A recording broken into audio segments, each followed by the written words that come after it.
My own dear wife, I am sitting on a rail but can hardly realize this 4th of July. Am all wet with sweat and don't feel good on that account. 'Tis so sticky and disagreeable, otherwise I am first rate, and we can hurrah with good grace. For yesterday, we gave the Rebs a severe drubbing, and have General Hill and from 5 to 10,000 prisoners. General Barksdale, Reb, is dead. This morning, everything is quiet, and report says the Johnnies have left. The prisoners seem to be scattered all about, and many no doubt have got back. We took the whole of Pickett's division prisoners. Day before yesterday, it was terrible fighting. The Rebs tried to turn our left and get possession of a road we came on, and thus have a full play on our trains. It was a terrible attack and only hard fighting and stubborn resistance that prevented. We were obliged to move aides-de-camp 2 times that afternoon on account of shell and shot coming among us.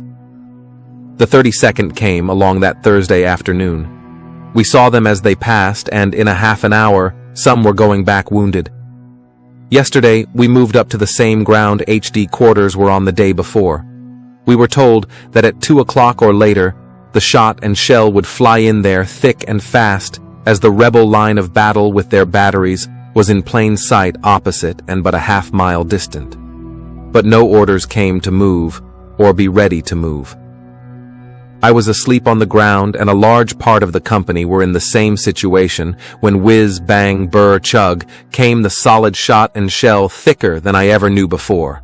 I roused up and took my sword and belt off the stack of arms and told the men to hurry up, and while buckling on my belt and sword, I turned away to see where the general and his staff were or what they were going to do. And when I had put these on, turned to the company, and the most of them had gone, and the wagons with them.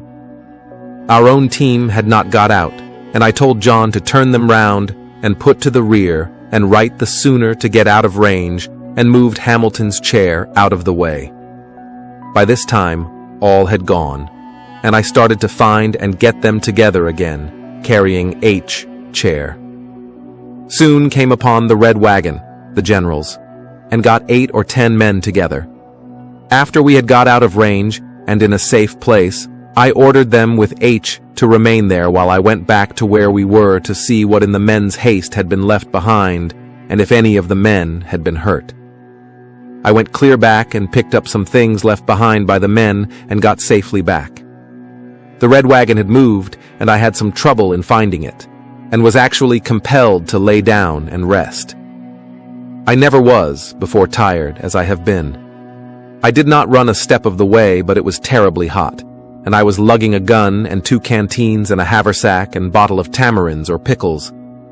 I had picked up the last I shall look at by and by. The others belonged to the men.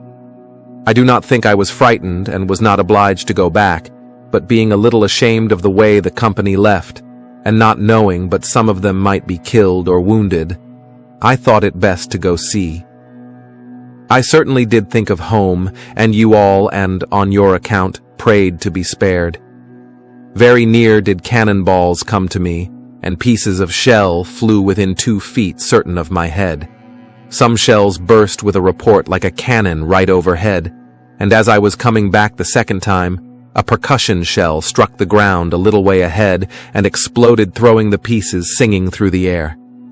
The general was off to the rear soon as anyone and had his horse shot in the rump and had to leave him.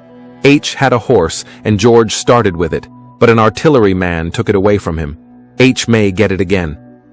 The town of Gettysburg was occupied by our forces this morning, and the Rebs left so suddenly they could not parole our wounded men they had possession of, and we took many of the Johnnies prisoners.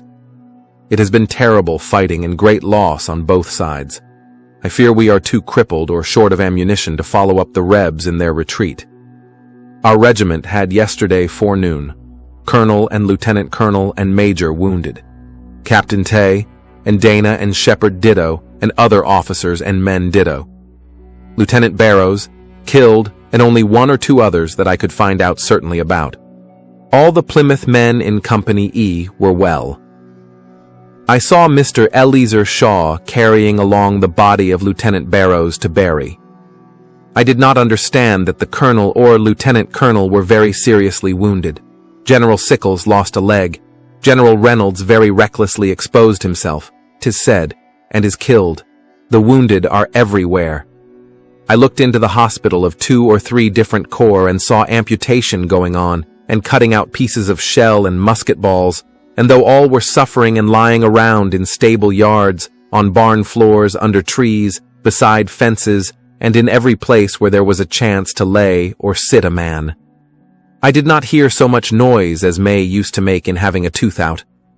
Just think, if you should go up to Uncle John's and see his barn and sheds and outhouse, orchards and yards full of men wounded in every sort of way, and that is as it looks in more than 100 barns near here. The only difference, they would not suffer for water in Plimpton, and they do not in some places here. There are many lying around yet, with their wounds not yet dressed. Don't worry about me. I am safe and well so far, and we will trust to God for the future. Worrying will do no good. Look out for all at home and wait.